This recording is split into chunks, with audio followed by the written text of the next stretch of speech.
The first lie was small. A text message, clipped and polite, the kind people send when they're already halfway out the door. Spouses aren't invited. It's a corporate policy. Don't wait up. I read it twice, not because I doubted the meaning, her words were perfectly clear, but because something in me reacted like a wound touched too soon. A policy. A rule. An excuse wrapped in professionalism.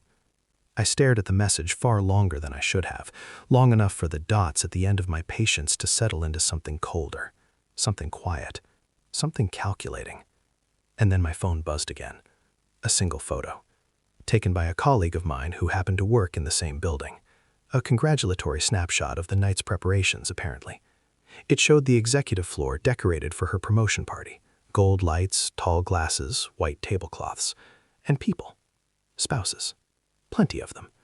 One's dressed too formally to be simply plus ones. One's touching arms, shoulders, waists. Spouses. Invited. My heartbeat slowed. My palms didn't sweat. Nothing dramatic happened. I simply felt the click of something sliding into place. A lock opening. A truth turning over, revealing its darker side. By the time I decided to disguise myself as a waiter, the decision felt less like a choice and more like gravity. I was already falling. Might as well see where the ground was. I slipped through the service entrance like I belonged there. Black shirt, apron, neutral expression carved from a stone I didn't know existed in me. No one questioned me. No one looked twice. People rarely look at waitstaff unless they need something. I scanned the room from the corner of my eye, careful, patient. Then I heard him. I swear, a man at the bar laughed to a colleague. "She talks about her husband constantly. You'd think she was obsessed." I froze. Not visibly, just inside. Talks about her husband constantly. A strange sentence. Too bright, too rehearsed, too performative. I followed their line of sight, letting my tray tilt just enough to pass as distracted. And there she was, my wife, smiling in the kind of way she hadn't smiled at me in months. Soft, full, blooming at the corners. But that wasn't what stopped me. It was the young man beside her. His hand rested on her waist with a familiarity that didn't belong to casual colleagues. And when she leaned toward him, subtly, unconsciously, the truth made itself visible without ceremony. Not cheating. Not yet. But something worse. Comfort. Ease. History that didn't include me. My chest didn't tighten. My breath didn't hitch. I simply watched, and each second carved a quiet surgical suspicion deeper into me. If she talked about me constantly, why did she tell me I wasn't allowed here? If she talked about me constantly, why did she glow under his hand instead of mine? If she talked about me constantly, why did she look like she'd built another life when I wasn't looking? I spent the next weeks observing her with the same calm precision I used in my actual job. Not paranoia, analysis, patterns, habits, changes. She guarded her phone more, turned away when texting, smiled at nothing like she was remembering a private joke. I didn't confront. I didn't accuse. Confrontations tip the scale too early. Accusations make liars sharpen their stories. Instead, I gathered. Phone records accessed quietly. Calendar syncing discovered by accident. Location tracking restored under the guise of a software update. The usual. The deeper I dug, the more the truth took shape. Not a single damning message. Not one explicit admission. She was too careful for that.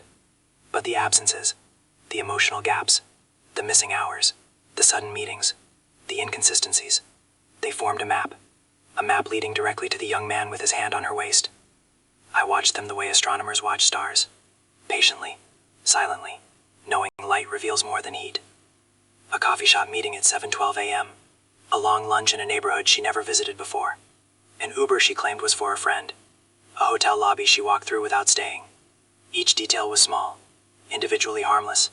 Together, a quiet confession, the kind given without words. The final evidence came in the least dramatic way imaginable. Not from a spy app, not from a hidden camera, from her assistant. A harmless conversation, a slip.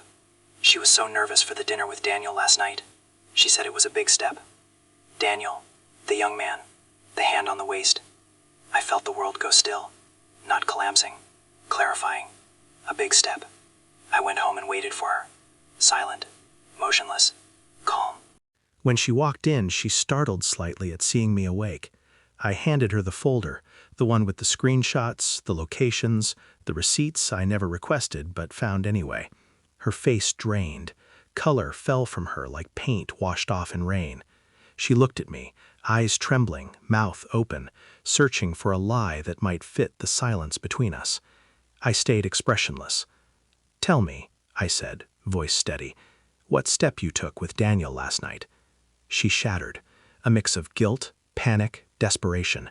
Words poured out, broken, stuttering, messy, and I listened, calm, collected, unmoved. The truth lay bare before me. Not a single night of cheating, but months of building an emotional life with someone else. A slow erosion of us until I was a placeholder and he was the real conversation. Revenge didn't come as anger, it came as clarity. "I know everything," I told her softly, "but I want you to hear something." I placed my phone on the table and pressed play. The recording from her assistant, the accidental confession, the big step. Her face twisted, horror dawning as she realized I hadn't just stumbled upon the truth. I had traced it, watched it, confirmed it, piece by piece. "I didn't confront you earlier," I continued, "because I wanted to know exactly who you were before I let you go." She begged, cried, reached for me. I stepped back. "The worst part," I said, "is that you talked about me constantly, to hide him, to hide this. You used my name as your alibi." She collapsed into the chair, shaking. I left the folder on the table, along with the signed separation papers I'd had ready for days. Her eyes widened at that, a final blow. "You built a life with him," I said. "Now you can live it without me." And I walked out. I didn't look back. There was nothing behind me worth seeing. Silence greeted me in the hallway, cool and steady. The kind of silence that comes when something heavy finally stops moving. People talk about heartbreak like it's loud, but truth, it's quiet, detached, surgical. I didn't lose her. She'd left long before the evidence confirmed it. I simply caught up. And the final thought that settled in me, calm, unshakable, clean, was this: she didn't destroy us. She revealed what was already gone. The last tie snapped so quietly I almost missed it. Almost. But not quite.